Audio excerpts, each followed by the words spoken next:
Hello everyone. Hey, There. hey, Amber, how are you doing, love? I'm doing good. How are you? I am wonderful. You are one of our honorary co-hosts. Uh, I appreciate that. you come in all the time and you share good things with us, and I appreciate that. So, everyone here in internet world, it is I, Robbie Ripoll, with the Rad Movement on reinventing the tattoo.com. We are doing Let's Talk About Feelings with myself and Dustie Pitstick, who is running a few late. But yeah, uh, sorry. Thanks for tuning in. Thanks to Reinventing the Tattoo, Gabe Ripley, Guy Aitchison, and all the sponsors, and so much about all that. Appreciate you guys for giving us this opportunity to create a place for tattooers to do something we don't do often, which is talk about feelings. Tattooers, artists, and what does Gabe say? The curious. Yes. But yeah, it's nice to have a place to be able to do this. uh I do this in my regular life a lot, but the reason why I wanted to facilitate this is because tattooers don't do this a lot. Feelings are something that No. scares a lot of us. So yeah, this is Amber, always great to see you, love. you Thank know you. You too. you've been tuning in with us for quite some time now, and Yes, I have. it's really cool to see your face. You and Medusa are repeat offenders. Um, Yes. and it seems when one of y'all isn't here, the other one is. And sometimes y'all are both here. And Dusty is on his way in here in a moment. But what are you up to lately, Amber? How you be? Um, I'm good, but currently a little overwhelmed. Gotcha. Overwhelm is a very normal thing. I've been there a number of times. I actually made a video on the Rad Movement YouTube about how to deal with overwhelm. Two different ones, because the second one I made, I forgot that I made one before, and I figured, you know what? Fuck it. It's always good to be able to deal with overwhelm in different ways. So, Yes. what is the overwhelm you're dealing with? Well, as I told you, my disabled aunt was coming to live with us for a while.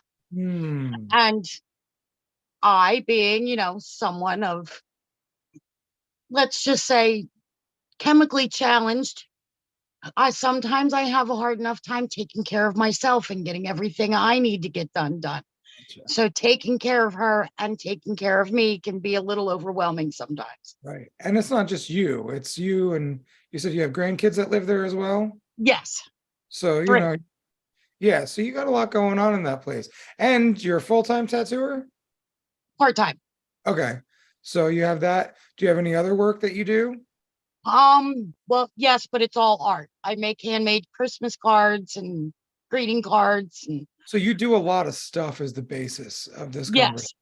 yes, I So I don't do boredom well. I have to be doing something. okay. And Even if I'm relaxing doing something. yeah. One of the things about boredom, uh, they say if you have a hard time being still, and if you don't do well with boredom, it's probably because there's things going on in the background that need to be checked, Addressed. handled, Yes. addressed. And the things are what we do to keep us from focusing on that. So you know one suggestion I have is, what's going on in there? Figure some of that out. Yeah. Oh, there's always something going on in here. Yeah, there's always something going. Always. Yeah, but it takes time, it takes effort, it takes acknowledging the issue, and that's, I don't think you have a problem acknowledging your issues. I think you're pretty open about understanding Oh, yeah. who and what's going on. Now it's a matter of addressing how to fix. Yes. My therapist helps a lot with that. Yeah, that's awesome. That's awesome. My baby helps me a lot with that, with the ability to slow down, take naps, Yeah. sit with him on the couch, sit with him in his room and play if he wants to play, just not focus on tasks. Yeah, my granddaughter loves to snuggle. Yeah, yeah, yeah. And that's really beneficial. In stillness, and in resting is usually when a lot of great things happen. And takes a while to get there. I Even when try to at least meditate for 10 minutes a day. yeah, that's powerful. Doing nothing, listening to a meditation, whether it's a guided meditation or not. I try 10 Mhm. minutes every day. Yeah, that's powerful. That's impressive because it's hard to stay on that. I So yeah, used to fit it in whenever I could, but now I do it in the morning when I wake up. so you do it on a schedule now instead of Yeah, it's yeah, benefiting me more now that I'm doing it on a schedule rather than just whenever I have the time. Oh, I still have to meditate today. Yeah, because now it turns into a task and it's an issue and it's difficult. Mm-hmm. Yep. So hi, Mr. Dusty. How you doing, sir? I am good. How are you guys? Living life. Are Discussing you living La Vida Loca? Always. Yes. Good. Jinx. Always Good. on the La Vida Loca lifestyle. I'm learning more and more how to put this program together without assistance. So maybe this Love week it. I'll figure out how to just launch this whole thing on my own. Love it. Yeah, but bits and pieces of life, they come as they do. We're Yeah. talking right now about Amber being overwhelmed. And Yeah. I feel Little like bit. overwhelm's a good topic to focus on today. Yes. Yeah.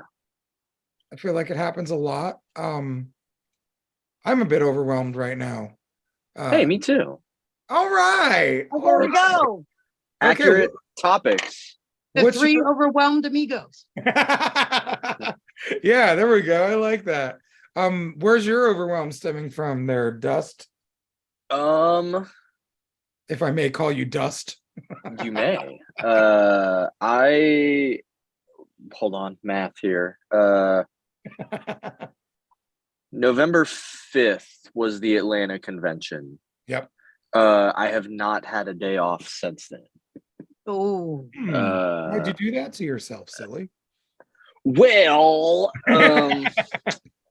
it was a little bit of everything. Like I did like a good 6 hours of tattooing yesterday. Sunday is always like my I will not yield, my day off. And I yielded on it. But it was a guy who I booked like over 3 months ago, and his appointment fell right when I switched shops, and he was like one of the 2 days that fell through the cracks.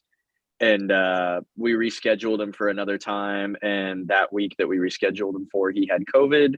And I felt really bad that the whole reason this guy's been getting the runaround from me for months is because I switched shops and there was like 2 days that overlapped real funny. So I was just like, hey man, I'll come in on a day off and we'll make it work. So, because I didn't want this dude to have to wait until like next year for some stuff that he booked in like July. Right. So, I did that, and it was a really fun tattoo. It came out, it's session 1, but it came out cool. But it's just been that on top of a bunch of people that wanted to book when I was in Tampa and then Atlanta. So I was gone for 2 weeks straight. And, so I was like, well, I can get you in the week after. And it just kind of turned into an overload. Thanksgiving Day I have off, and then the Sunday after I have off. So it's back to normal next week. But the last like 2 weeks straight have literally just been like, wake up, treadmill, go straight to work, tattoo. Oh, hey, it's 9 at night and it feels like it's midnight now. Go home, eat food, pass out, wake up, do it again. And I'm a little overwhelmed because I have people that have been messaging me for days and they're like, are you dead? Can I book, please? And normally if somebody hits me up and within 24 hours, they're like, hello, are you going to respond? I'm like, man, fuck you. I have a life too. But it's been people that have been messaging me for like 4 or 5 days that I'm normally very on top of responding to them. So now I'm a little overwhelmed with having to sit down and reach back out to all these people and say, hey, sorry, I kind of fell down a hole for a week straight. But thinking about it, your overwhelm is actually just you being really busy, which is a really good thing. Oh, it's a good overwhelm. It's definitely just I need one day to sit down and catch my breath and message everybody and get things caught up and ordered cartridges. And I just need like one chill day and I'll be good. And I feel bad because it's Thanksgiving. So like I'm absolutely gonna message people on Thanksgiving and they'll be off too. So it'll work. Right. They'll Okay. probably Sorry be if you're with looking- your family, but if you want to book, this is when I'm free. Most Yep. people are looking for a reason to check out on Thanksgiving anyway, so you give people a couple. Actually, I'm really stoked. We're gonna have a large Thanksgiving for the first time in a while. Uh, an artist who just moved to town, him and his 8 other family members are coming over. Then another Oh, one of wow. our artists is coming over with 4 or 5 people, and then Donna's best friend is going to be down with her husband and 2 kids, and like it's going to be a nice time. But yeah, overwhelmed, getting ready for people to come over, buying all the food, cooking all the food, trying to get painting commissions done, all the things. So yeah, Mhm. sounds like we're all doing fairly well with the overwhelm we've got. It's just gets overwhelming, and it's like it's so weird because I don't know. I imagine you all do feel like this, where you kind of feel like you're backed into a corner and kind of freak out a little bit when you're dealing with overwhelm, and it's like, what the fuck? How am I gonna? Oh, that's how. Yeah. I always use the metaphor. I've used it a ton recently. Like when you want to clean your house, but every room is a mess. And so you're like, clearly it's doable, but you're like, okay, which room do I start with? And just the act of just figuring out where to start is so just like, Yep. and then you just kind of mentally check out, trying to figure out where to even start, and then realize it's 45 minutes later and you've fallen down a Wikipedia rabbit hole trying to figure out what happened to the cast of Boy Meets World, and you're like, I guess I'll just try again tomorrow and go to bed. Very similar to that. I do the thing where like I'll end up spending time with the baby, and then like now I've got an hour or 2 that I can do something productive before I have to jump into my next task that's scheduled, and I'm like, well, I can't get this finished in an hour or 2. I won't even do anything, and now you're like, fuck, I didn't, I got a painting that's sitting in my living room that's trying to get finished. And that fucking thing just keeps looking at me like, hey buddy, what are we doing? And I'm like, I don't know. I don't even know how to do art good. I can't even finish you because I'm bad at this. And it's like, why are you talking to yourself like this? You do good art. You do great art. What's wrong with you? So, the ruminating cycles of things can happen to us all. Yes. Yeah.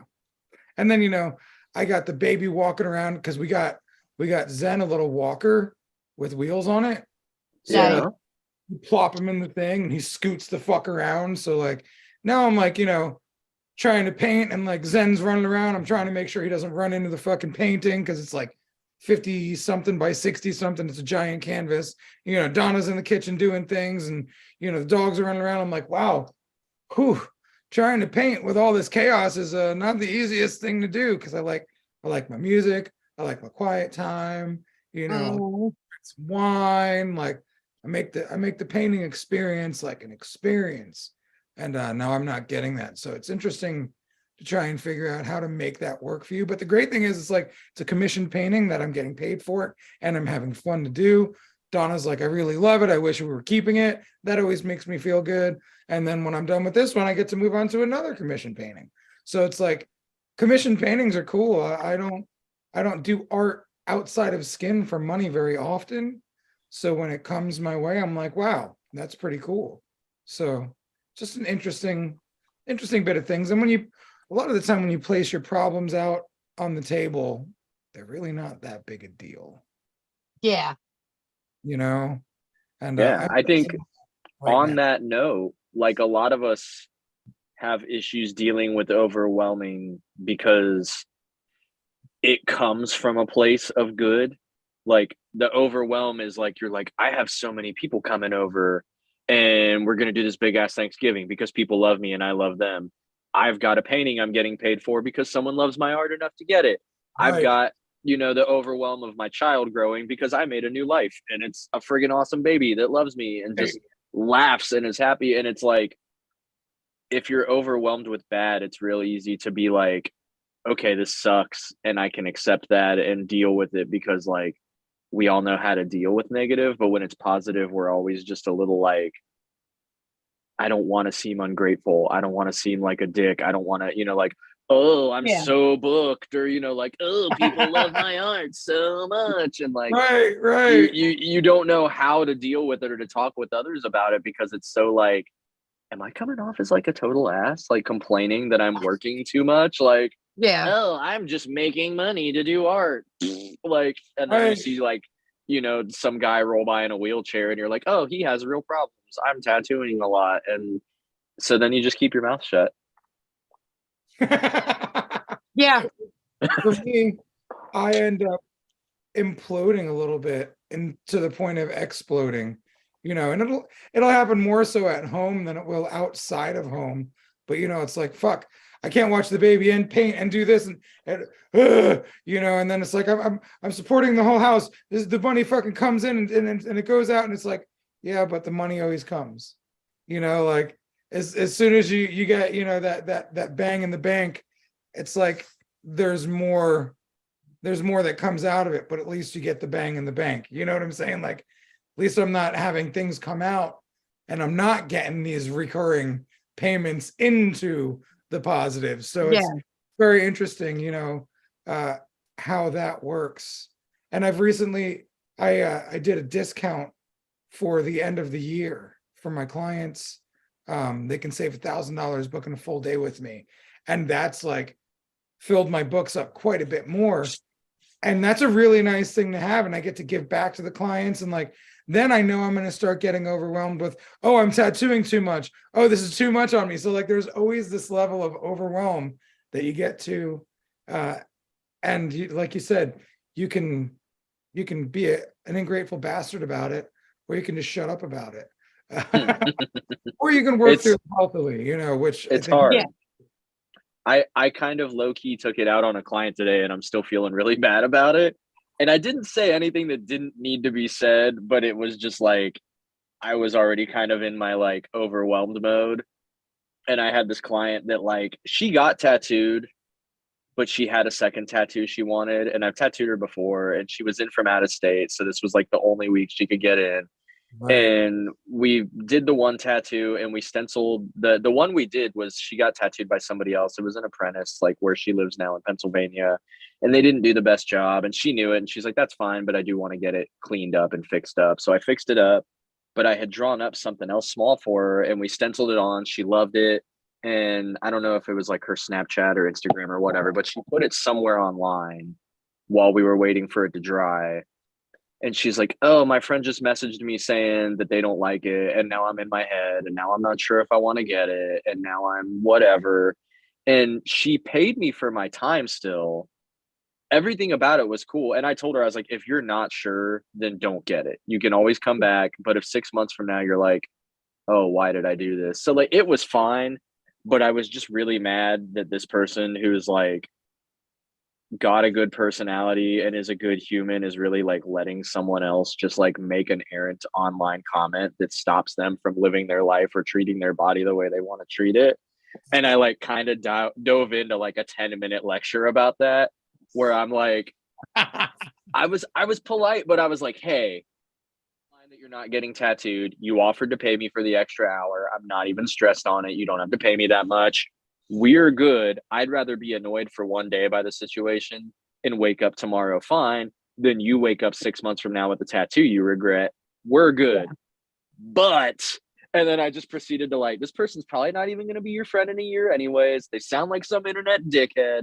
It's your body, your choice. What are you doing with these people? Letting them change who you are and how you feel about yourself. You're an awesome person. Be a fucking awesome person. Don't let this person get you. And I just kind of like, about, because I've been watching a bunch of other negative bullshit online lately, and I kind of like took it all out on this girl, and she was like, you're right, I've been really trying. And I'm like, I'm so sorry, it's just, you're awesome and you shouldn't let other people dictate your life. And she's like, I know, I'm working on it. But I was like, I did not mean to lecture you. I am so sorry, I haven't slept in days. And it was fine, but I just like, in the heat of the moment, I was like, if I had had a day off in the last week, I probably wouldn't have gone off on you like that. You needed to have that tough love moment. But, you know, I mean, at the same time, even though we feel bad about doing things like that, sometimes it's necessary for that person at that point. There's been a number of times where in my life I've seen an explosion actually make a positive difference. And even though it can kind of hurt in the process, sometimes those little explosions can do good. Like maybe that was what they needed to be like, you know what, I am awesome. And this person shouldn't be telling me what to do. And these other people, and they could have like gone on a whole new thing because of you.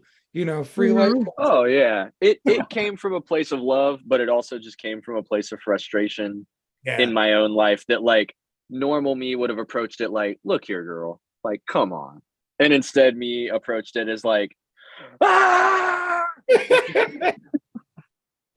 Oh man. No, I totally got very into Parks and Rec, but there's a scene in Parks and Rec where I don't even remember the setup, but somebody says something to Amy Poehler's character about how she needs to chill out. And she's literally standing in a water fountain covered in water and just screams, I am super chill all the time. And like, that's what I felt like, trying to like come at her with love, but equally just being like, first off, ha! And just like laying into this girl positivity. No, I've been there a number of times. Actually, I just went and got my whole arm tattooed for my birthday. Oh, happy birthday, by the way. Yeah, it was last Monday. Yeah. And the whole time me and Donna were there, we were like, giving our input on like how to make everyone's lives better in the tattoo studio. And like there was a moment after we left, she was like, did I go too hard? Did we go too hard? Like, and periodically I'd be like, yo, homie, I know we've been fucking like getting into you about certain things, but like we want to see your studio do the best. And I know you want to be, and like he was totally 100% in for all of the unsolicited advice we're giving. And sometimes it's weird that the unsolicited advice can feel wrong from the person giving it. But then on the other side of it, he was like, bro, this is exactly what I've needed. I'm always doing the helping. It was nice to get helped. So it's weird how like you can be that one that's giving so much love for the greater good. And it doesn't feel right sometimes because you're like, but am I doing the right thing? And really on the other side of it, they're like, no, you're doing the great thing. So it's interesting how the dynamics line up. And I feel like that has a lot to do with intuitions and like we can feel things being empaths.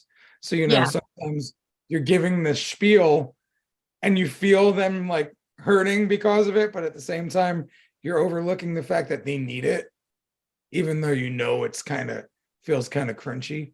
So, change can feel gross, even though it's good change. Getting out of your comfort zone always leads to creation. Yes, absolutely. Absolutely. And, the more you create, the less you hate.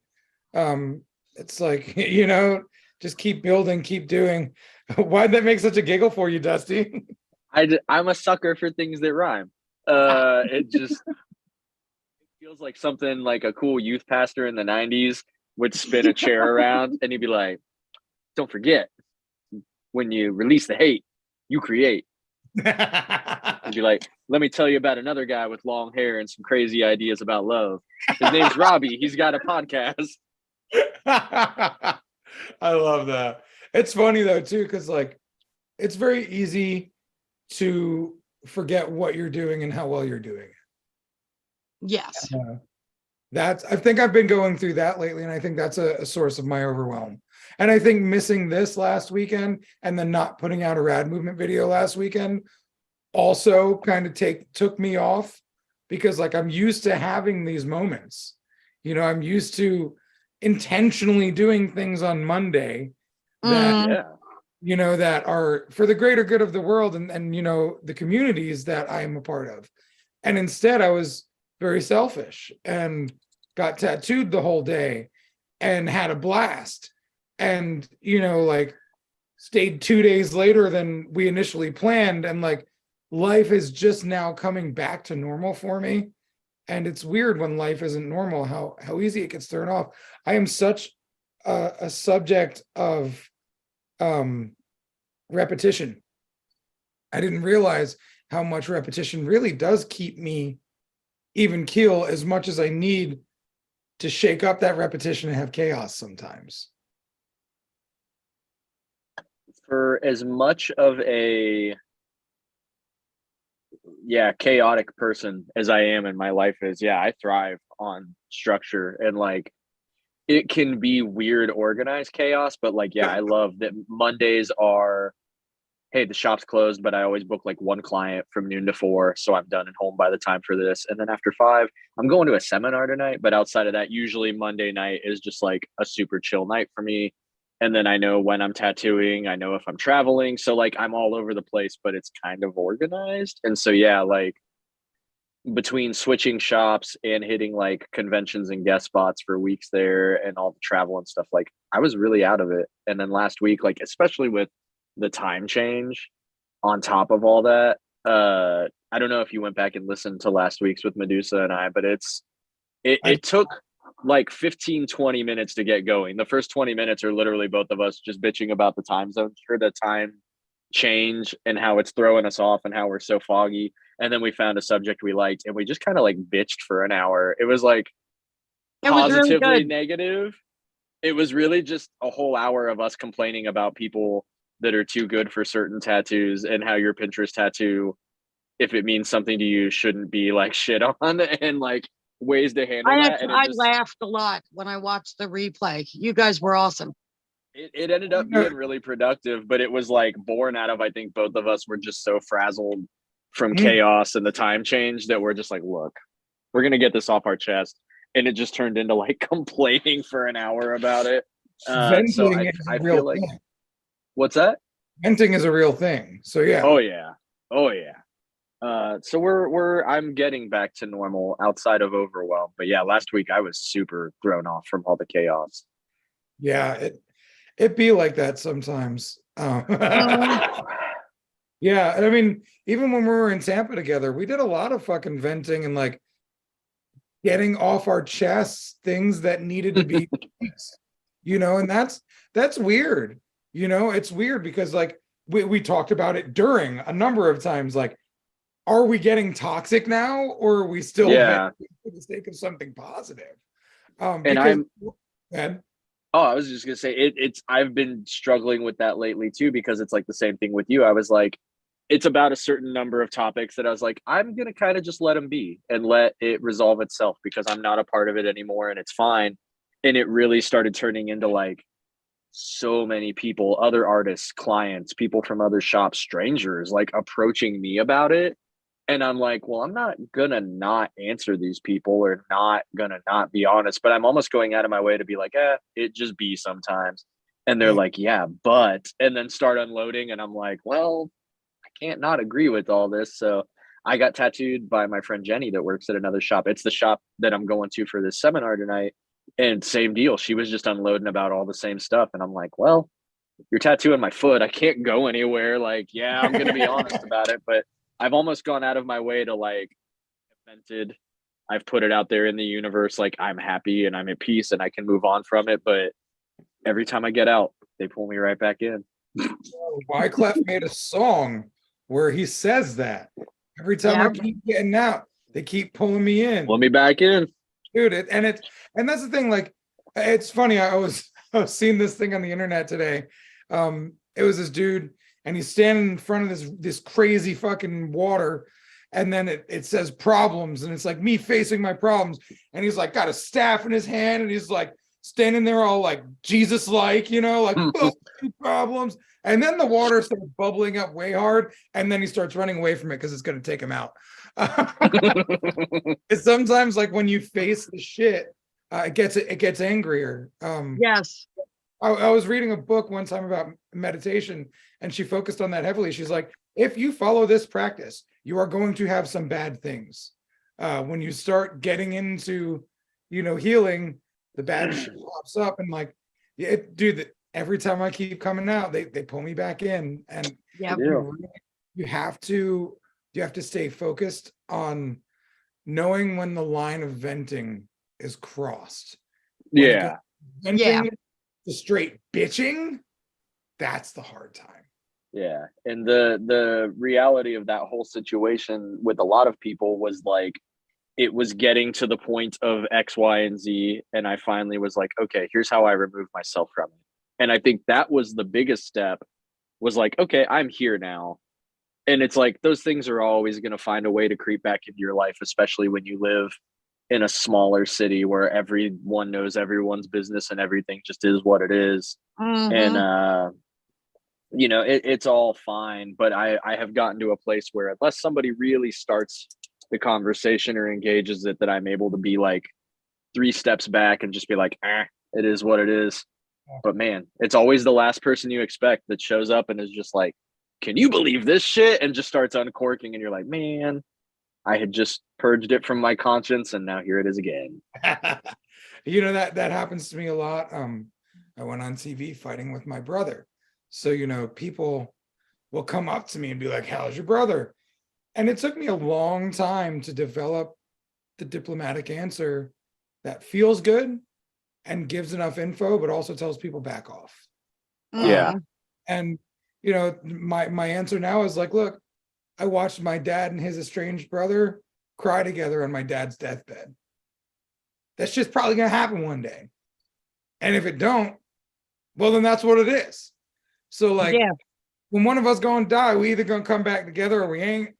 And here we are, instead of, you know, my old shit, fuck that guy, this guy did this to me and this to me and this to me and this to me. And then, you know, you got this platform now and people will hear your voice and it's like, yeah, that's all fine and good, but like, do you really need to do that? Is that necessary? Yeah. So that's the weird part, figuring out. So yeah, it's nice. So now point. it's fresh for me. So I'm stuck in this point where like, it would be the equivalent of if someone's like, oh, how's your brother doing? And you're like, well, maybe we'll reunite one day, maybe not. It is what it is. And they're like, yeah, but did you hear he said this? And then just start pouring in and you're like, I just said fucking husa, stop. Yes, that's the worst. And like, you can see it in people. Like this one dude, I don't know why I remember him so much. I was in the Pittsburgh convention like 8 years ago. And the way he looked at me and the way he said it, he was like, so how's your brother? And I'm like, ew, bro, like you trying to fucking start some shit? Like you gotta be all creepy about it, right? Like he wanted to hear the dirt, like he needed me to spill the tea. And it's like, yeah, that's all fine and good. We can do that or not. How about, because like it just kind of sucks to reopen that wound every time. And like so similar, and it doesn't serve even that guy anything. Like he might get that temporary drama fix, but like, what does it really serve beyond that? Of then some dude is just like, well, I heard, right, you know, from the grapevine. Like nothing is served from. Beyond our pain bodies sitting together and having tea and venting and bitching. Like really, there's nothing, you know, like everyone's got that pain body, and everyone's pain body like is dying to come out. It's a part of the ego, right? You know, it's always wanting to come out and fucking get avenged or cause pain to someone else because we're in pain. And like when you allow that pain body to run rampant, that's not really your true north. You know, it's more so just, hey, I'm hurting, let's hurt together. That can feel good, but what does it really accomplish? Like you said, and it expends so much energy with no reward. So much. And you know, like your cause of overwhelm right now, your aunt moving in and all these things going on, like you had someone move in so you could be a lover and a giver and you know use your heart and your hands and your body and your life for good. So now you're overwhelmed by it, but are you going to sit here and be like, this fucking lady is so much trouble? No, because now that's counterproductive. You know what I'm saying? Exactly. So it's really hard. I feel like in school they should teach us like, hey, just because something's hard doesn't mean you have to bitch about it. You know, you can talk about it and find a constructive way to work through it. You know, because we're having guests come over, you know, husband, wife, I think a dog or two, and then kids. You know, like that's gonna be some fucking work, you know, but like, what are we gonna gain from it? Connectivity with our community, you know, Donna gets to see a friend we haven't seen since when I had 2 fucking legs. You know what I'm saying? So like that's like 3 years ago. So you know that it's wild how we like the amount of effort that goes into small payoffs sometimes that's totally worth it. Like how much time and effort on everyone's behalf that like the people that are traveling, the people that have to pack up their dogs and their kids, making the food, making room for everybody. Because I've been to your house and it's a kick-ass house, but that's like I'm pretty sure you listed like 800 people that are coming over, like making that room, making everything jive. And it's like hours, if not days, of people's lives are all poured into like, you know, a 4-hour meal and hangout. But at the end of the day, like it's so worth it to like, yeah, it was worth all of that because I get to live in this moment and experience this. And this is what I needed. And while everybody's there, you'll probably laugh, you'll cry, you'll have a good time, you'll hug, you'll love, you'll probably do a little bit of venting and bitching because they're your people and you got to get that out sometimes. Yeah. But it's such a killer, like it's worth it. And it's funny totally. Because that's where that overwhelm comes from, is like how much stuff I have to go through to get this little payoff of like organizing, you know, an event. And then it's like, so we can all hang out for 2 hours and be in the event. And then the cleanup and then the putting stuff away and the writing thank you note. It's like it's so much work, but like hopefully it's worth it. I've been to a couple holiday festivities that were not, so it happens. But you know, I've come from so much family discord during holidays, right?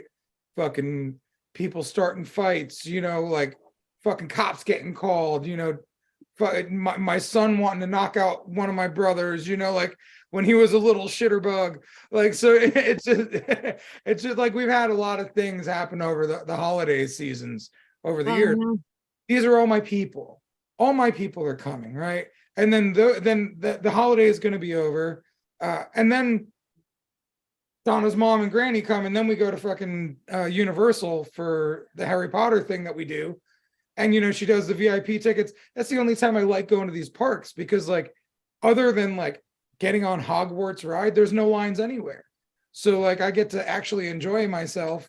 And, you know, but then that comes with more hassle and more struggle because Donna's mom she's a hassle sometimes, but she means well, you know, and but there's free I saw the shadow of Donna looming when you said that. You're like, Donna's mom, and then like fucking Dracula creeps in. I was gonna go get the HelloFresh, but then I heard he was talking about Harry Potter World, so then I was like, well, I gotta make an appearance. And Donna's FOMO never ever stops. No. So she's always got to come in and be a part of everything, which is fun. My new favorite part of Harry Potter Land, because this is the second trip in a row I've got to do it. The first time was with Alexis. This time was with Josh and his family, is going through that brick wall the first time with somebody that hasn't been there and just watching their face instead. And I actually got Alexis on video, and it's funny because she's like, it's just a brick wall. Why are we turning You showed us that video. And then just like, you just watch her zone out, like in the war movies where a bomb goes off and everything's just like... And yeah, like that's my new favorite part of Harry Potter Land, is just taking a stranger to that place. Every time I go, even though I know it's oh, dude, you do it every time? I love it. My favorite part of Harry Potter World was when we went last year. We were the only people in Ollivander's wand shop, and like I was the person that got to like get picked by the wand, and the dude was such a phenomenal actor. You feel like you're in the movie. Like, you know, it's fake, but like you're still so excited that you're playing along because it's just so, that's the type of stuff. And Simpsons World, man, Simpsons World is like Harry Potter World for me, you know. Like I go around and I fucking take pictures of things and I want to turn it into other art, and like I love Simpsons World. It is fucking rad. It makes me happy. So yeah, it's fun. And so there you go, right? So like Donna's mom, my biggest struggle when family visits, if it's Donna's family, is her mom, right? Very high energy, yap, all the fucking time. She never turns off. I don't understand why this woman would ever think to do meth, because she doesn't need it, because she's always so turned on. But she got into that a while ago. And like, and now So like, but she's been clean for a while and like she's really doing a good job and she's really trying. And Donna always tries to highlight that. Like I followed suit. I came into Donna's life. She wasn't really a fan of anyone in her family except for Granny. She's working to make a better relationship with her mom. And for me, I have to like nurture that. But it Yeah. is natural for me.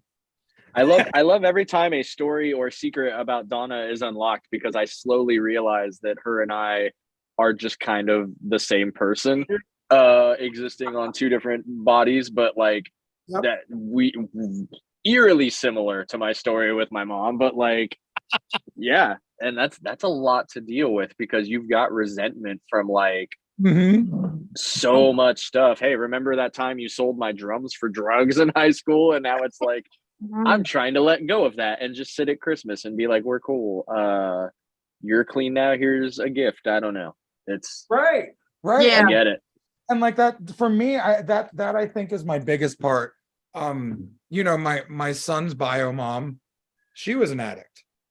So, you know, to find out that, yeah, and now she's clean and she's awesome, but like it took me years to heal from that and to accept her as a human back into my life rather than a junkie, you know. And so Yeah. like I go through that with every bad parent that is trying to not be a bad parent anymore, and they kick the fucking habit and they're trying to be good people, and I'm like, you frustrate me and you talk too much and I've got all this resentment that I don't know how to fucking unload, because if I unloaded it on you it would really hurt you because I'm really powerful, and especially when I'm fucking intense and angry. So like, but it's not my fucking problem. It's not my fucking issue. It's not my fucking bag of shit. It's just when you love someone, you kind of pick up their bags of shit sometimes. Oh, And we are all, if defending ourselves and our own peace of mind is here, like the ones we love, it's triple that up here. Like say anything about any of my favorite coworkers and my family and my friends, and like that's where I will like, look here, motherfucker. Like, you know, Yeah. I got shitty with one person once ever in front of Alexis, and we had been friends for like a good year at that point. And I remember apologizing to her more than anything because I was like, I'm really sorry that you just saw a me that not a lot of people have to see very often. And she's like, I didn't know that you were capable of being like that. And just like, it was because it was her and I was watching her get upset by a situation. And so it did turn into that, just like, all right, motherfucker, this ends now. And like, you know, I got really shitty in the middle of the Cleveland Villain Arch with somebody, like really loud shitty. And it was like 5 minutes and it was quick. And I said my piece and they left and it was good. But I felt really bad because I was like, man, I'm standing up for you. And I feel like I did stand up for you, but in the same time, like, just kind of made more issues for you because now you just watch someone flip shit on your behalf and now you feel bad about that. And it's like a whole ass thing. And, you know, it's all good now, but we kind of go overboard for those people that we care about. And I know how much you care about Donna. So yeah, that's got to be a pain and a half to like, I could deal with this in my personal life, but now this person's doing it to Donna. So now I extra like want to break out like a literal broadsword and defend her honor. And you know, I have certain things that I just, if I'm not here for it, I don't got to be here for it. You know, so like now I got to be here for it, even though I'm not here for it. But like, you know, in an effort to be the human that I want to be, the other night they were on the phone, and I was in a particularly good mood, and I was like, you know what? Let's tattoo your mom when she's down here. So you know. I'm like, all right, cool. We're going to tattoo you, Deb. Just let me do what I want on you. And she's like, sure. Yeah, whatever. Like, it's cool. It's fine. Yeah, whatever. So like, learning how to make peace with my demons so that I don't have to go and slay somebody else's demons. And that's, Yeah.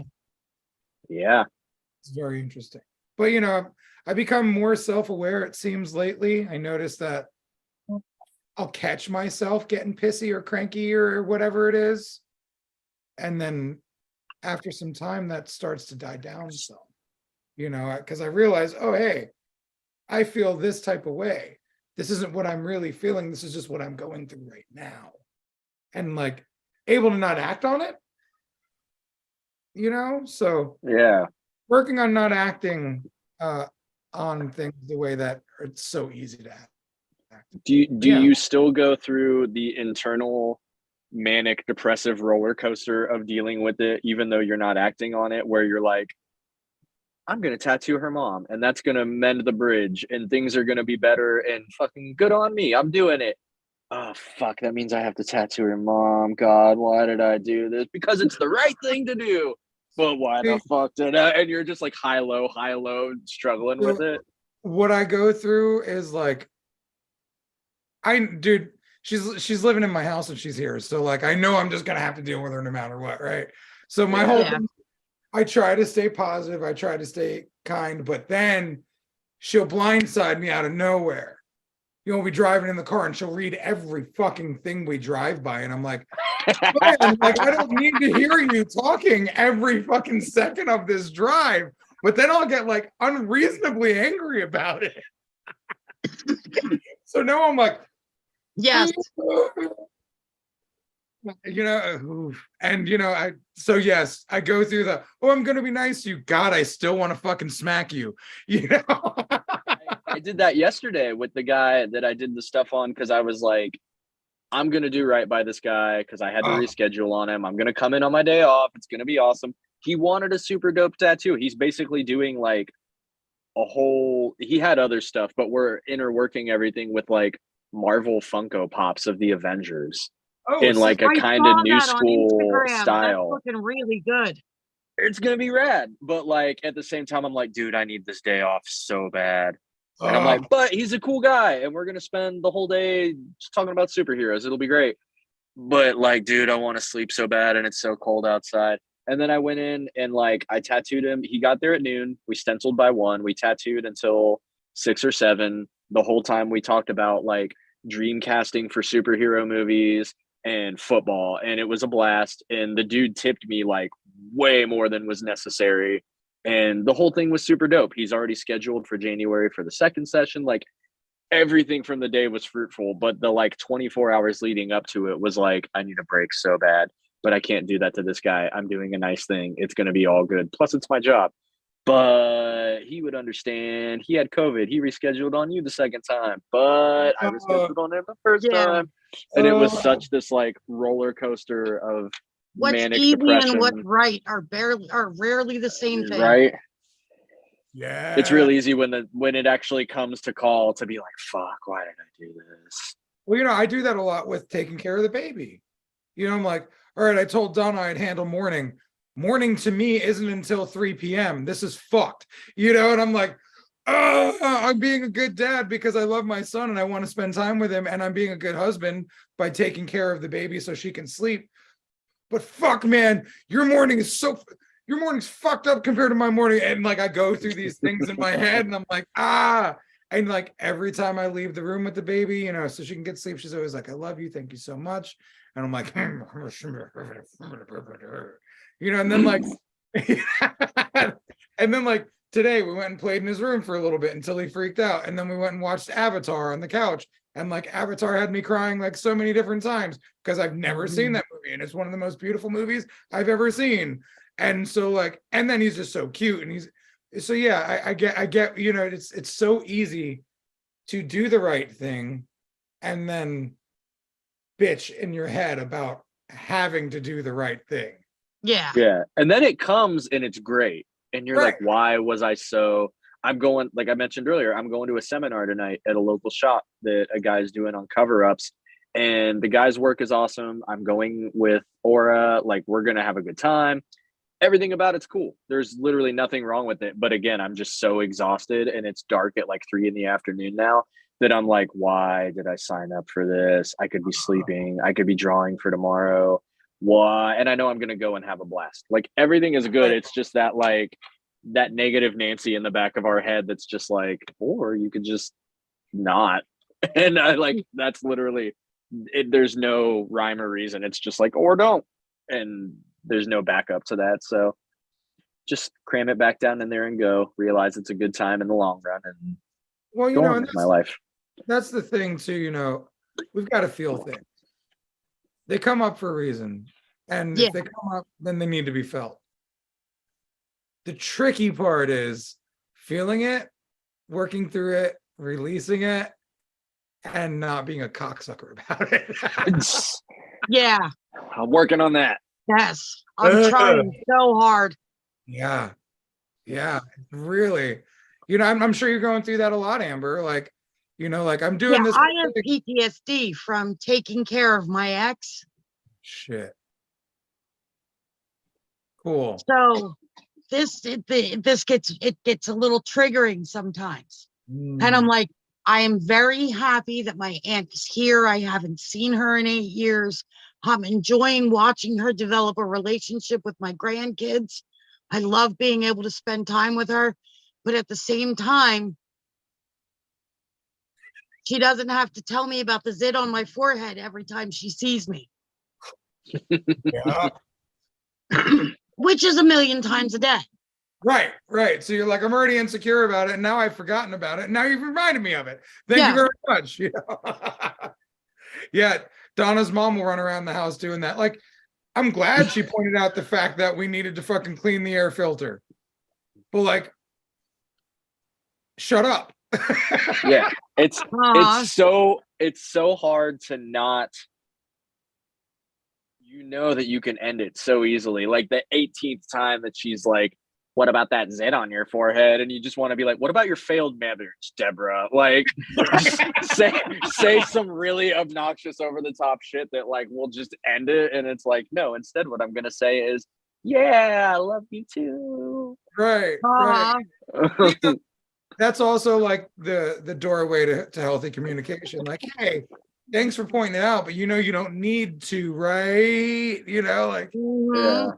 Yeah. do I need to point out the fact that you need me to help you? Like, no. So let's like create boundaries of being kind to each Yeah. other.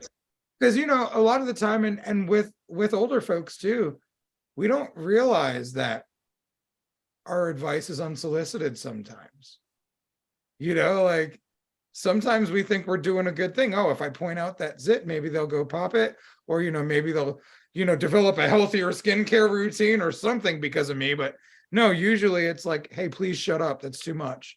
Yeah. Like, And you're it's too funny much. because I don't know if it's something that is just the older you get, the more you do it, or if it's something that we're just noticing with the generation of seniors now because they came up in a time where it wasn't as accepted to talk about your feelings. Like, hopefully, maybe we'll break the cycle with our generation and future generations because we're like, hey, it was cool to seek out therapy and talk, and now we can be better about this. But I do feel like the older people are, if they're in a position where they need any sort of help, there's like a bitterness with not being able to accept help that turns Yeah. into shit like pointing out a zit on your forehead, or like, y'all motherfuckers didn't even buy the good kind of milk. And it's like, motherfucker, we bought you milk. You're literally living here because Yeah, you need or help. And like, they'll I just don't like, want the popcorn because it's not the ultimate butter. It's just regular butter. right? I Like, got you popcorn.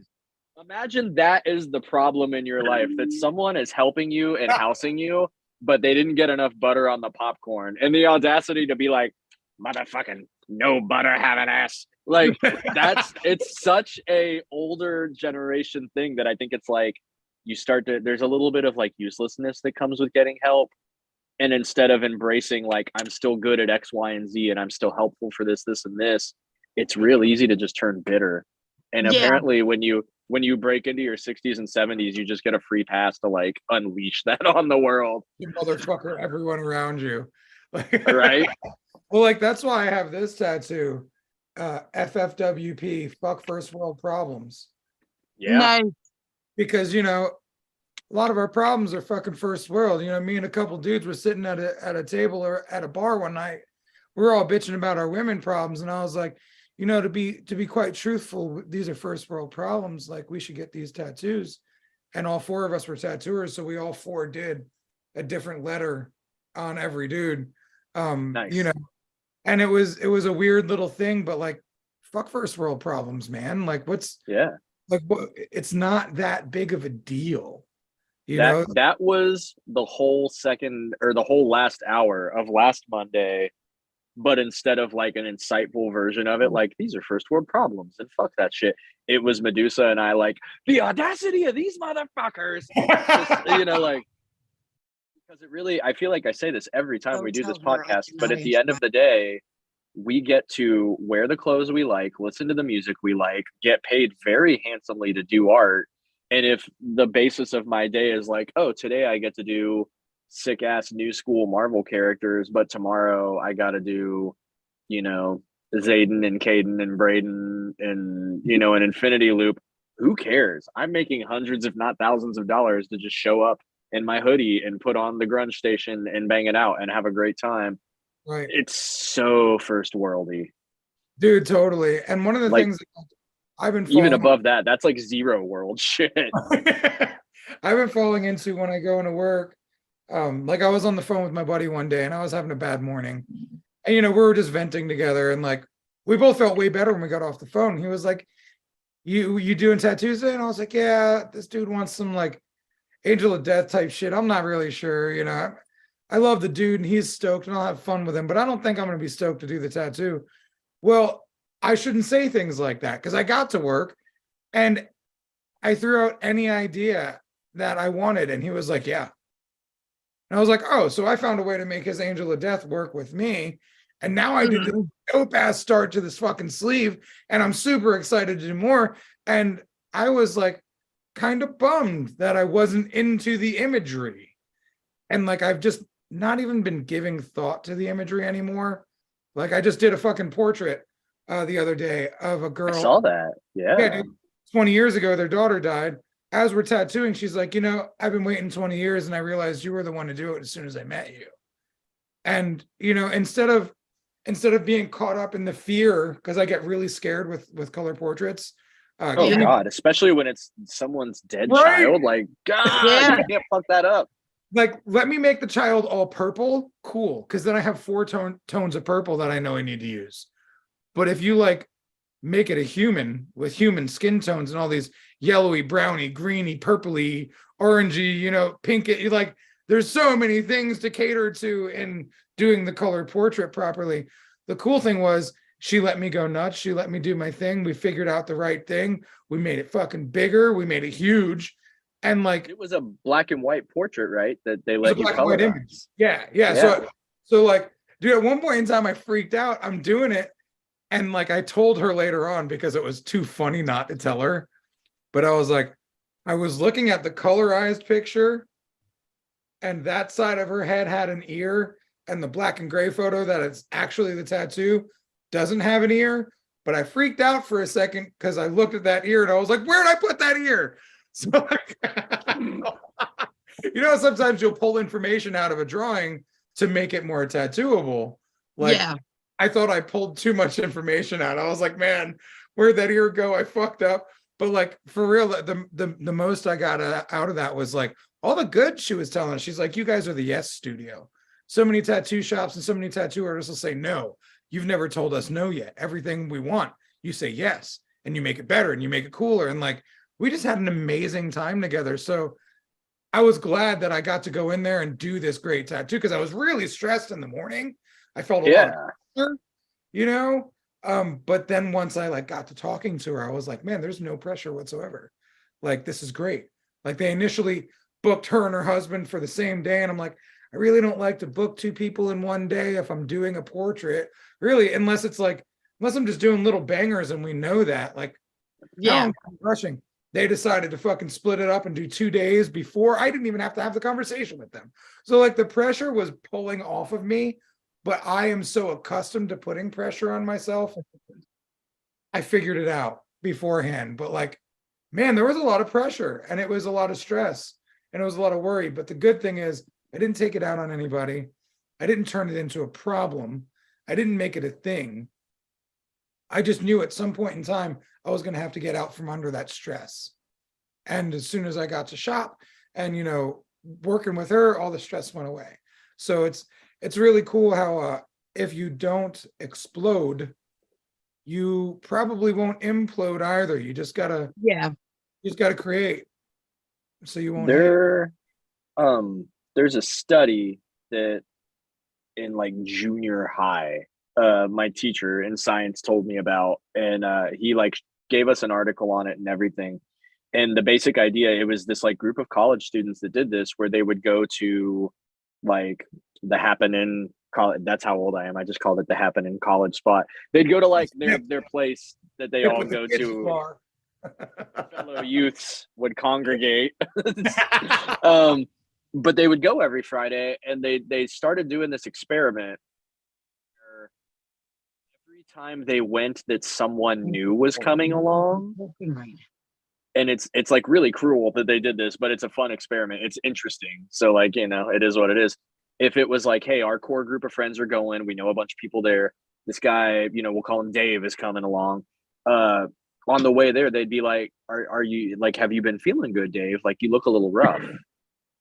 And they would kind of get everybody in on telling this person, like, yeah, you just look like maybe you're just tired or something, just making sure you're cool. And they like 90% of the time, out of like dozens of people they did this to, by the end of the night, that person would leave early because they would be like, yeah, I just haven't been feeling good.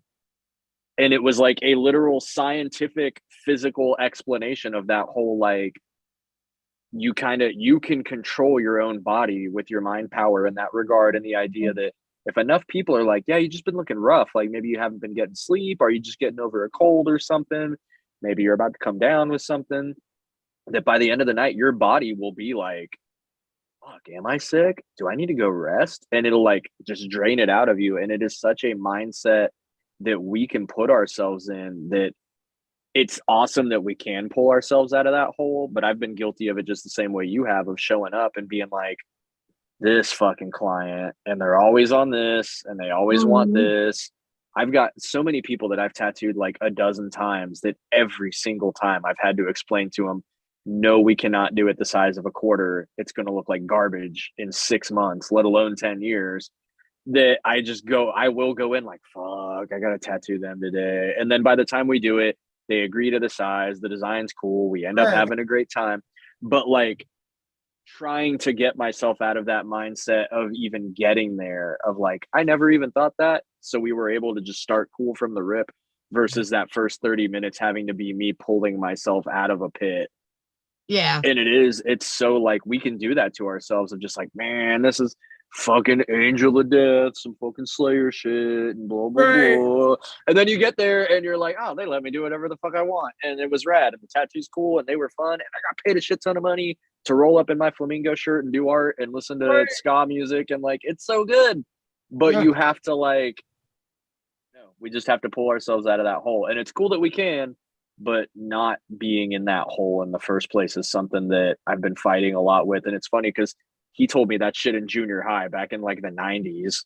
And I still think about him and that specific story because I'm like, dude, that is the most accurate. Like, it's so easy for people to just, oh, you're fucking tattooing fucking no matter where, no matter what, no matter when on a group of girls. That's going to be fucking white girl hour. And then they end up being awesome and just telling dick and fart jokes and we have a blast. But like, you let that little bit of negativity creep in there and it does.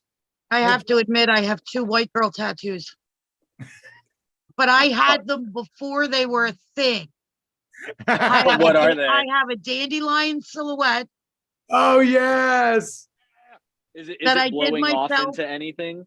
It's just they're just the dandelions, and it now goes into another tattoo on my leg. Okay. So they've become one piece, and I have the birds flying out of the feather. Yep. But Man. that's my Edgar Allan Poe tattoo. I've had that thing for like 20 years. Well, you know, before it was ever a white girl thing. I also have life death. I don't know how well you can see it there. The life death ambigram. We're actually the hand of that tattoo since I was 17 and I'm 42 now. So like, you know, we all make these decisions that we think are so sweet dick until a million people do them. I even have the sun and moon. The sun and moon together. Yep. I have them on my back. Anytime I tattoo Zayden and Braden and the dandelion turning into birds and any of that stuff, and they'll even be like, this is like a really basic white girl tattoo, isn't it? And I'll be like, look, it's the tattoo you want. It means a lot to you. I'm not here to judge. and it's going to be fucking rad, and I'm going to do a good job at it, and you're going to be happy. And then they're still like, you're judging me though, aren't you? And I show them the 20-year-old Celtic cross on me, and I show Oh. them the like 18-year-old kanji on my foot, and I'm like, look, I still love them. Who gives a fuck? Like, get Yeah. what you want. And that the foot kanji is always very disarming to like the North Face white girl crowd. They're like, you're gonna judge me, aren't you? And I'm like, here's my foot kanji from almost 2 decades ago, and they're like, you're stupid too. Cool, got it, let's do it. Yeah. And Dude, what I do want to get somewhere on me, because I have done the like no matter where, no matter when, and sometimes there's a third, and it's like I think no matter what tattoo so many times, like dozens of times that I've done that on groups of friends that get it, that I want to get like no matter why tattooed somewhere on me. So when I do it, I'm like, ooh, samesies. Embroiled into their clique for life. And when I That's least fucking expect great. it, they'll come through to help me in a moment of doubt. Right. I fucking love that. Yeah, our doula that helped Donna through the birth, she wanted, the open band of skin and then flowers and all that stuff. And like she initially wanted to do it with me, and then like she was like, I don't want to make you do something so stupid, and kind of went into a different artist in the shop, and then they didn't end up doing it. And then I was like, look, man, I love you to pieces. You're an amazing human. I just want to do this tattoo because I want to do this tattoo on you.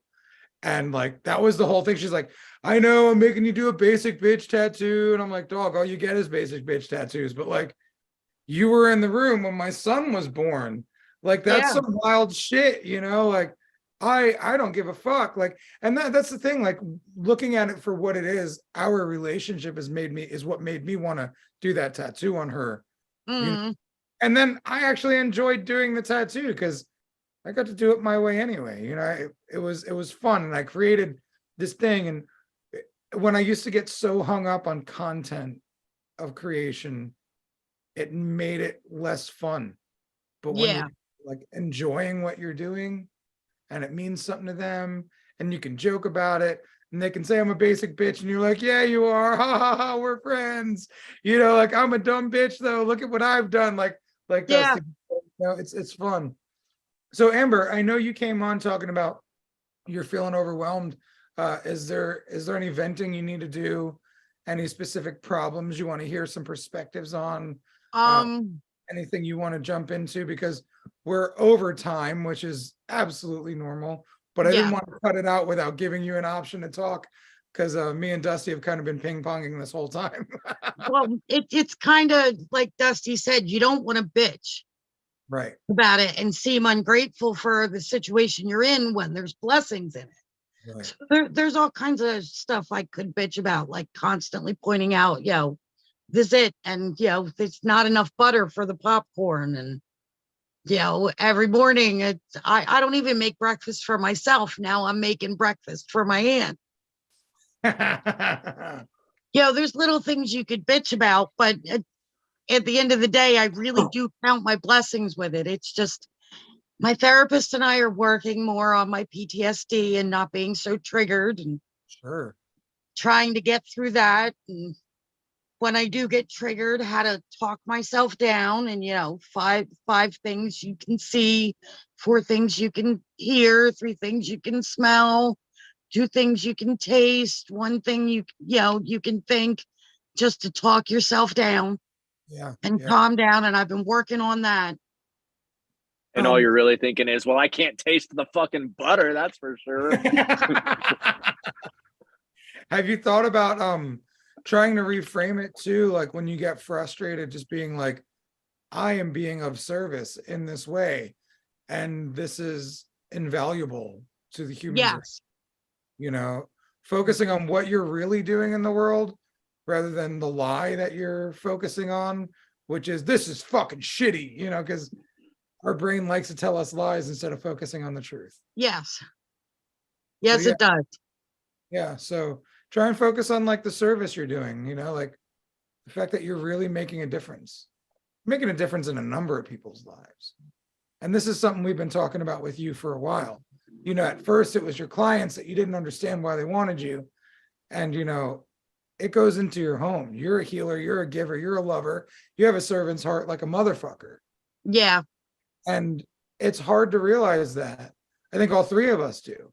And it's very easy to get caught up when you're being of service. It's easy to get caught up in the worries and the stresses and it's not working, Yeah. and what I'm doing doesn't matter, and these fucking people, and this energy drain over here, but really the truth of the matter is we're all doing something pretty fucking amazing in our respective circles. And I think it's hard to remember that sometimes. I get reminded basically on a daily basis with social media all the good I do in this world, and it's still easy to forget how much good. And it's still easy to get into the victim mindset and the entitlement mindset. All these people are saying this, well, why isn't this happening then? And it's like, hey, relax, pump the brakes, kiddo. You're making a difference. You're doing wonderful. And you're doing a great fucking job dealing with some really heavy shit. And it's hard to remember that. So yeah, I just try to remember I'm doing my best.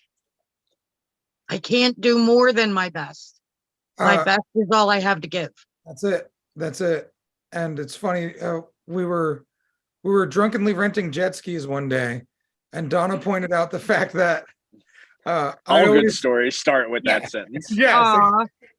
And I always say, I'm doing my best, Donna, doing my best, Donna. And that's like a drunk Robbie thing. And so it's funny, I find myself saying I'm doing my best all the time now, because she pointed it out that day, and I was like, I'm going to trick her. I'm going to say I'm doing my best when I'm not drunk. And so, but it's really true. How many times can we acknowledge that we really are doing our best? And if you're doing your best, you can't do no better. And if you're not doing good enough, then do better. But at the end of the day, do your best. Just do your fucking best. I just have to keep reminding myself to take some time for me too. Yeah, love yourself. Give yourself the time you need. And sometimes your best is the bare minimum for that day, because you need that rest and you need that you time. And you're like, all right, I need to do my best today, but I also need me time. So I'm going to do what I have to do. And that is your best, because if you pushed harder, it would get ugly. And like you're practicing grace. I've had to set some boundaries. Like, listen, I need this in order to deal with this whole situation. Right. Because, I have PTSD and, I have anxiety now. So I've had to set the boundary. Listen, I can help. I can take care of you, but I need these things for me. Because if I don't have these things for me, I'm no good to you. Well, and how wild is it that you are bargaining with you being the giver in this situation? You're like, hey, I'll take you in and I'll do all this. I'm going to need you to allow me the grace of letting me live my life some of the time. Like, you are like still bargaining in that situation. And it's like definitely a sign that you're a good person, that you're not just like, I fucking guess I'll do it. Like, you are so willing to put yourself out there and to take this person on and to do this, and still being healthy enough to set boundaries of like, but this is my time. Don't fuck with it. All the rest of the time we're good, but this, and even being so kind as to frame it so much more so as like, will you do me the kindness of accepting this, like making them feel like they're part of the situation and really taking their thoughts and feelings into consideration, versus just being like, hey, I'll help you, but fuck you from 6 to 8 p.m. That's when Wheel of Fortune's on. Eat a dick. It's such a good, like, that's such a healthy way to handle it. But it is funny because internally you are still like, can I have a crumb of my own free time? And it's like, yes, you can. Well, I think that's a detriment all of us fall into. We bargain with ourselves. Yes. Guilty. And like, completely. It's got nothing to do with your fucking aunt. It's all you. You know what I'm saying? Like, I mean, that's just kind of how it is. It's always us. It's except for the popcorn. That's on your aunt. Yes. The popcorn and the zit. Why I oughta. But like, that's the thing, like, that's part of the servant's heart, you know, servant. Nobody says being a servant's fun. You have to But find it your is purpose. rewarding. It is. You have to find your purpose in that service, and you have to allow the rewards to come. And look, you show up here almost every week. This is you time. This is stuff that you do for you. Yes. You do a lot of other reinventing stuff because like it's you time. So this is the time that you do take for yourself. And Yeah. like let yourself know that you are doing things for yourself. You know, it's hard to remind ourselves like this whole fucking experience with my sleeve that I'm getting covered up, like that was me giving myself Robbie time. You know, we went across the state, hung out with the homie, stayed there for 4 days, 5 days, like, and just like kicked it and enjoyed being in the shop. And I enjoyed my time and like hung out with the homie and made new friends and like got tattooed a whole lot, and then tattooed Donna and like tattooed one of the other artists in the shop with an I'm Rad tattoo. Like there's all these things that I did for me in those moments that I wouldn't typically do for me. And, you know, it's just nice to be able to do that. And so you have to also acknowledge that you're doing something kind for yourself when you're doing it, Yes. because it's easy to do the thing and just do the thing and then move on and not even acknowledge or celebrate like who you are and what you're doing. Hmm. So acknowledge yourself more often, celebrate yourself. You don't have to run around being like, I'm a servant and I'm a caretaker and I'm overcoming my caretaker PSD. But you know, PTSD, but at the same time, like tell yourself those things. Like you're working towards overcoming your PTSD in being a caretaker. You're Yes. taking time for yourself in the process. You're raising your grandchildren. Man, fuck, dude. Like sit down and pat yourself on the back 1 or 2 times a week. You know, 1 or 2 times a day. You know what I'm saying? Like you There we deserve go. you deserve it. You really do. And I think we forget how much we deserve the love that we desire. Yes. And a lot of the time, in acknowledging the love that we deserve, we get the love that we desire. But life is very simple yet confusing. It's simple, not easy. Oh, I say that all the fucking time. I've been saying that for years. And a lot of the time you see a light bulb go off in somebody's head when you say that. Uh-huh.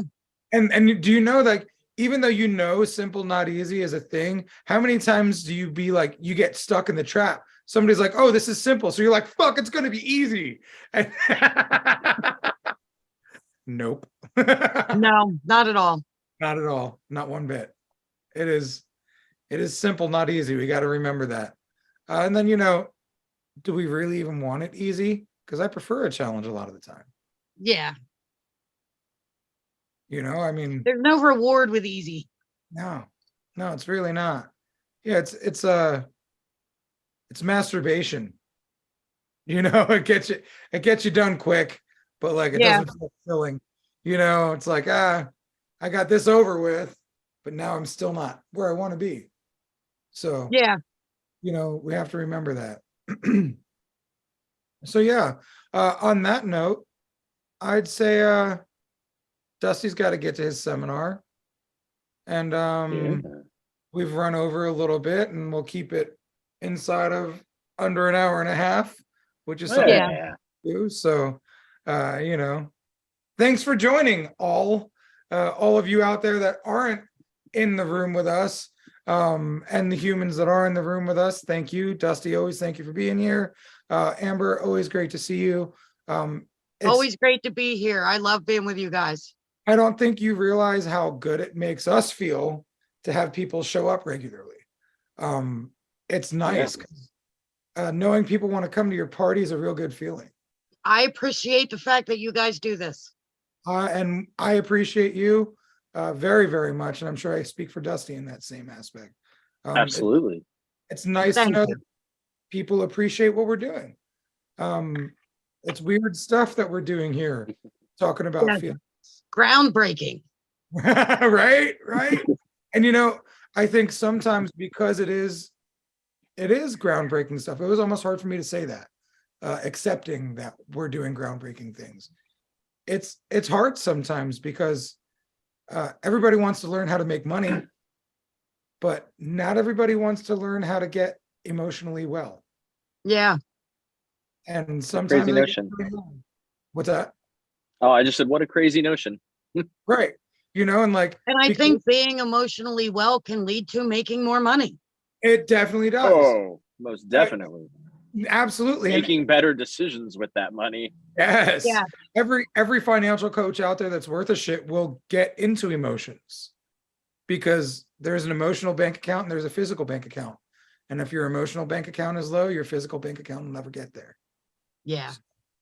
Yeah. And it's funny because it ties into what we were saying earlier, but because everybody in our general age group and younger are realizing this, we just might be the first generation that 20, 30, 40 years from now, when we need help, aren't just dry ass, no butter popcorn motherfuckers. Like Right. we might be healthy enough to just To thank people express for doing good ourselves. for us. Yeah. So then the generation after us, instead of being on Zoom bitching about these thankless fucks doing all this shit, might be like, man, I'm taking care of my grandpa and he is an emotionally stable guy and he thanked me and helped out around the house.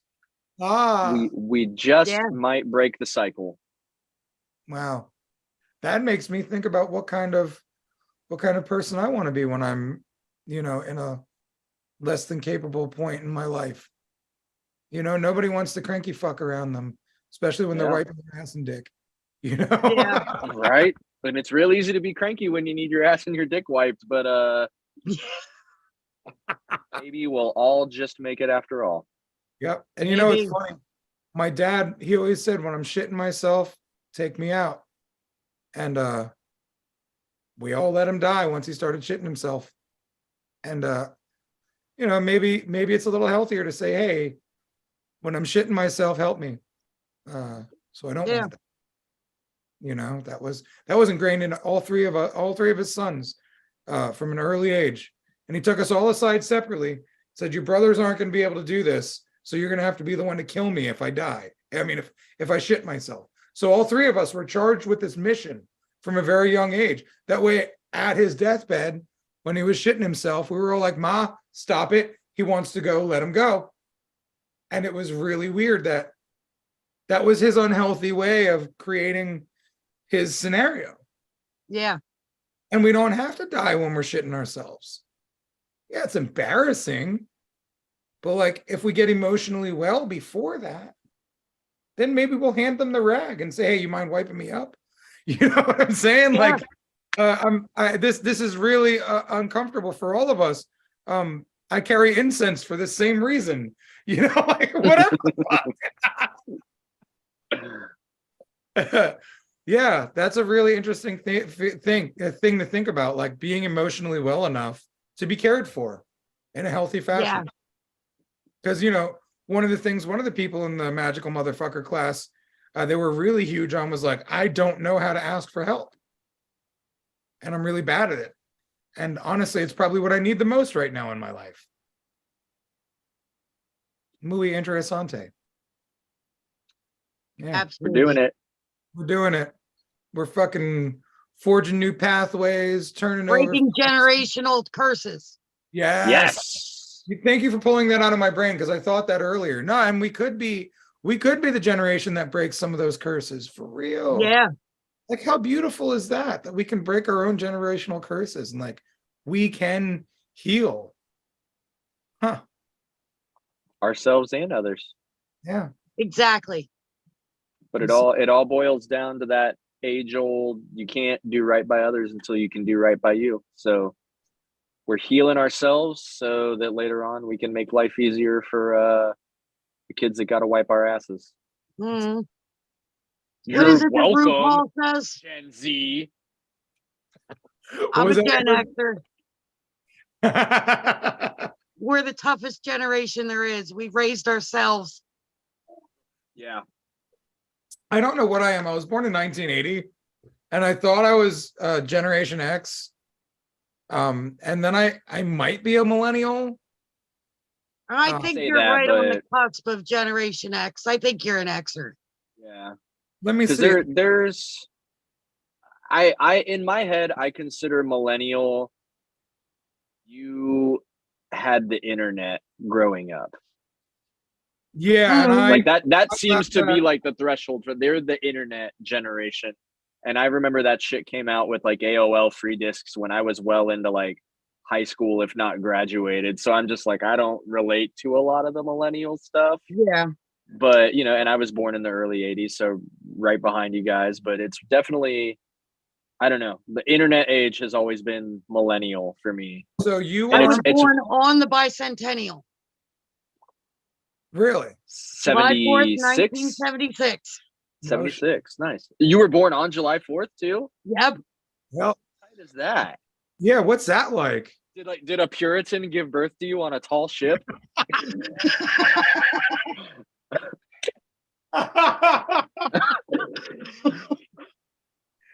Oh fuck. So I just Googled it. I am a Gen Xer. It ends Yeah. in 1980. And then it goes 1981 is millennial is when that starts. Yes. That was when the beginning of the internet really started, back when the screen was black with all the green letters and Yeah. just chat rooms, and Yeah. Oh my God. Yeah. I remember chat rooms. I was such a menace. the I didn't. internet was just geeks, nerds, and creepy guys. Yeah. And then kids. Yeah. I didn't realize And there was now kids it's on the other geeks, side. nerds, creepy guys, and kids. Right. Exactly. Just in a different way. And entrepreneurs and moms, bro. The friend that's coming to visit, she was on the phone with me and Donna one day, and she's like, dude, I literally sit around and watch like moms cleaning on TikTok, and it's like porn to me. And I'm like, I didn't even realize that like moms cleaning on TikTok was a thing. Oh God, and organizing and Wild. restocking. Yeah. While People find their things. I don't know why, but the Instagram algorithm, I love cats. I like a lot of posts of cats and cat videos, has now somehow turned into ducks.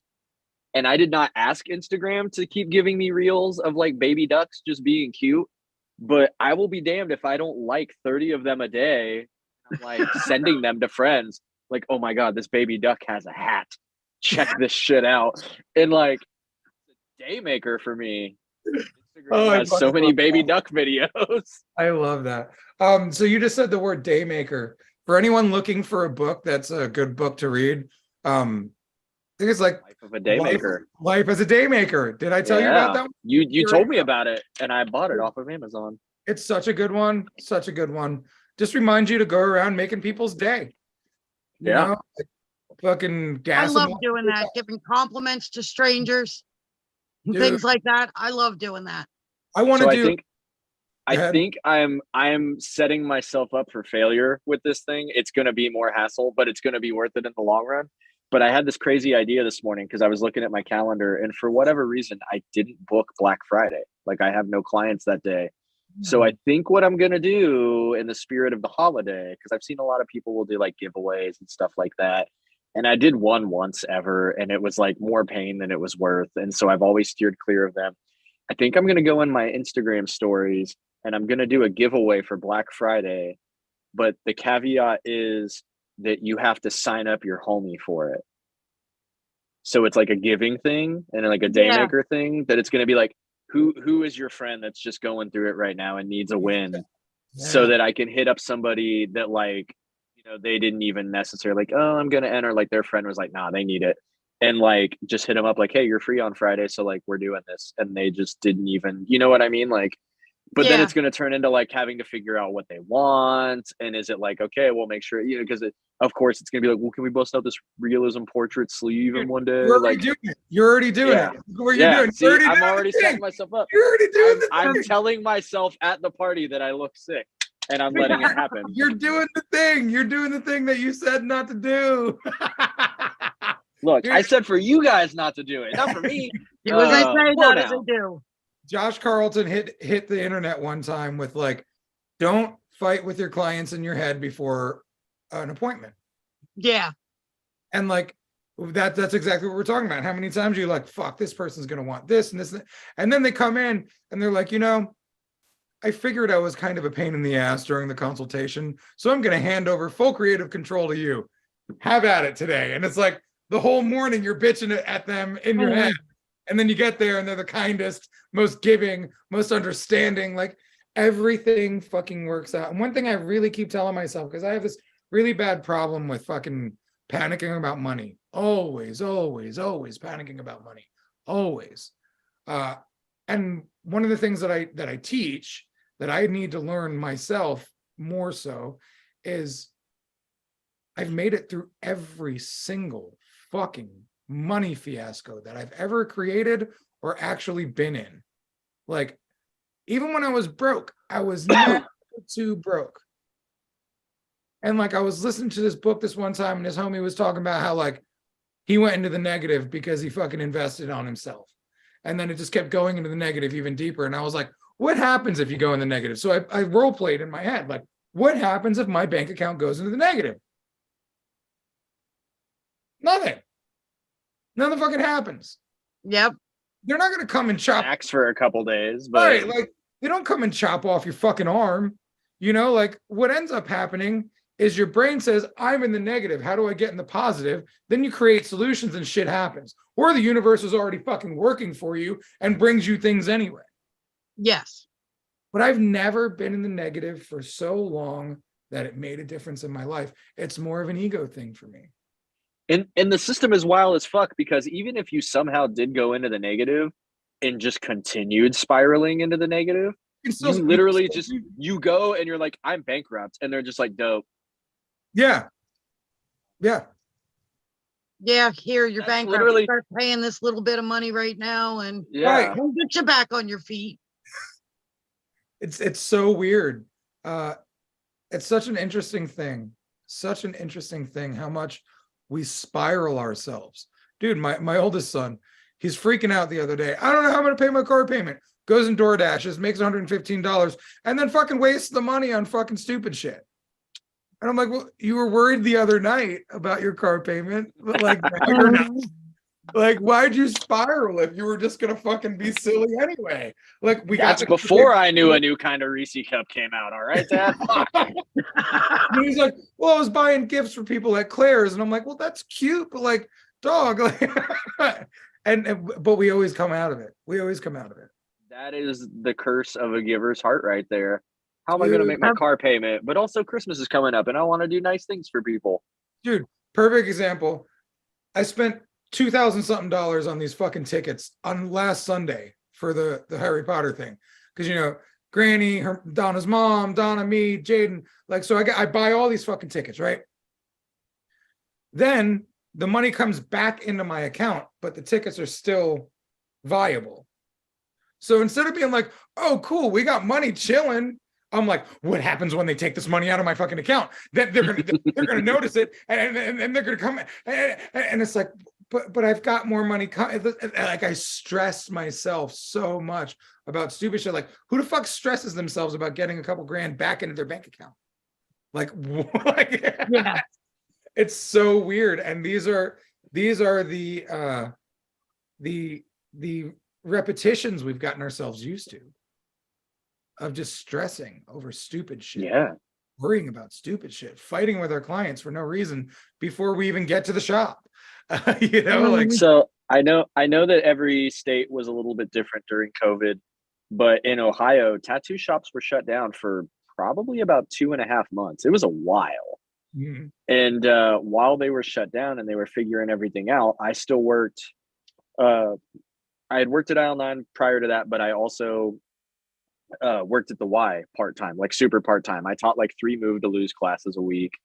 And I think when all was said and done on my check every 2 weeks, I made like $40, but I got a free membership to the Y. And I really like move to lose because I used to be like 350 pounds. So I was like, of course I want to help people lose weight.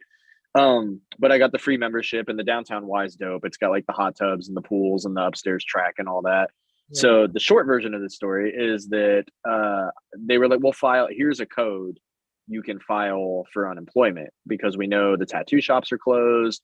We know we're closed. Like, they had to close too. Like, health and fitness centers were down for 2 months. They're like, it's literally like your tax money you pay get it back, do your thing, and it's a percentage of your pay. So I think my first unemployment check every week for the first 2 or 3 weeks was like $30. But fuck it, $30 is a tank of gas. And Yeah. then that whole like federal whatever it was payment hit, and they back paid it. So then one day I just woke up to a text that was like, "Oh, your new balance is like $2,400." Because they were giving people $600 a week for like literally just like, sorry, your work is closed, here's money. And Mhm. I called them and I sat on hold. It was like unemployment during COVID and Oh, shutdown. God. I waited on I had to hold go for like through that. 6 hours to talk to these people, to be like, I didn't ask for this money. What's the catch? Why did you give me this money? Take it back. Like, no, I don't want it. Take it back. Right, And then right. to reassure me, no, this is a federal program. It's to help you out because you ain't working. Nobody's working. And it wasn't even the pride of like not wanting to ask for help. It was the fear of like, they're coming back for this money at some They can point. help from me. Yeah. We're gonna be shut down for 2 months, and then I'm gonna be able to get off unemployment, and they're gonna have given me like $4,000 total, and they're gonna send me a bill for like, we need that money back, player. And like I was like so terrified that I like refused to touch that money for weeks. And I'm like broke because I'm not working, I'm not doing anything. Right. I gotta eat food still got a mortgage, and I'm like, hungry, but I don't want to touch that money because that was like such a problem. And I'm usually not like a money problem. I'm pretty easy flowing with it. Like, it comes and goes, whatever. But that money had me terrified because it was government money. And I was like, nah, they don't do things for folks. This is something's Them up. fuck with me. Yeah. Yeah. Oh, fuck. I love it. All right. Well, we've said goodbye like 5 times. Yeah. Yeah. Didn't you call it the Midwest goodbye? The It's Midwest called an parking Irish lot goodbye. What'd you say, Amber? It's an Irish goodbye. No, the Irish goodbye is when you get drunk and fucking just disappear. Yeah, you just bail out. Oh, I guess that's what not Irish people call an Irish goodbye. We get drunk and say goodbye forever. Oh, see, I Oh, always thought the I'm- Irish goodbye was like getting hammered and just like disappearing. That's what Yeah, a lot of people think. But us Irish people, we get drunk and say goodbye like 10 times. Now, I will say that's true. And like my mom's maiden name is McCowan. My family's Irish as fuck on that side. I was always under the impression that's because we're in the Midwest, and it's the Midwest parking lot goodbye of like, all right, well, you just say well a lot Yeah, until I've you heard finally it called start that moving too. towards your car. And then you start moving towards your car and you realize they're parked by you. So then you just keep going. Then you get to your cars and you're like, well, I'm just 3 gonna hours start later. I'm just gonna start ending the meeting for all like mid conversation. Like we're gonna talk too long. I'm just gonna end this without saying anything to anyone. Oh shit. Well, guys, I love y'all. I appreciate y'all. Once again, as usual, thanks to Gabe, thanks to Guy Atchison, thanks for Thanks to reinventing. reinventing. Actually, Absolutely. I think it's Atchison. I'm not sure if it's Atchison or Atchison. I'm I think Ripoll. it's Atchison. A lot of people call me Ripoll, but it's actually Ripoll. So I try to be more mindful when it comes to last names. So Guy, if you're watching this, I apologize. I will Atchison you from now on. But yeah, thank you guys for putting this together and allowing us a place to talk about our feelings. Thank you two for being here. Amber, you're not a part of the gang, but you are an honorary. Actually, you are a part of the gang. But we didn't. Yeah. Thank you. We didn't bring I you in. appreciate that. We didn't bring you in intentionally. You just showed up, and we love you for it. So thank you. Thank you. That's all part of my charm. That's it. Love it. Love it. You're wonderful. Dusty, always love seeing you. Always love having you here. Thank you for being an official member. Official co-host. I got a badge and a gun. Right, You right? got your name on it. Yeah, that's Yeah. it. That's it. And Oh, I need to hit you up. I've been tattooing nonstop about coming to Florida sometime soon. They sent me my license in the mail, like the full year-long license, and I was like, I need to come out because I love to tattoo, but more importantly, I'd love to hang out with you guys and not be somewhere where it's snowing. Yeah, And, totally down. And I need to millhouse your neck up. Yeah. I'm ready to do And that. my buddy Fudd, he was actually the guy that originally apprenticed me back in like 1800 when they were fucking birthing her on the ship. But he just went and did one of those with Yogi where like he watched Yogi tattoo for a day and then Yogi watched him tattoo for a day and all that. And I was like, I just want to 2023 is my year of watching more homies that I look up to tattoo and going and like maybe guesting, but also just like I want to watch you do your shit for a day. I don't know if you really noticed when we were in Tampa and you were doing that galaxy shit around the Rick, I watched like a hawk the whole time. And I was like, I need to do that more with people. So I want to come down and do that too. Dude, honestly, so that's probably been the biggest thing in my life that's helped me as a tattooer lately. Getting both of these sleeves covered up. Man, spending time in other people's studios, watching how they work. Like, dude, I have used Procreate so much more now because these dudes have like, I've watched them create on it. And I'm like, wow, that's a lot easier than I thought.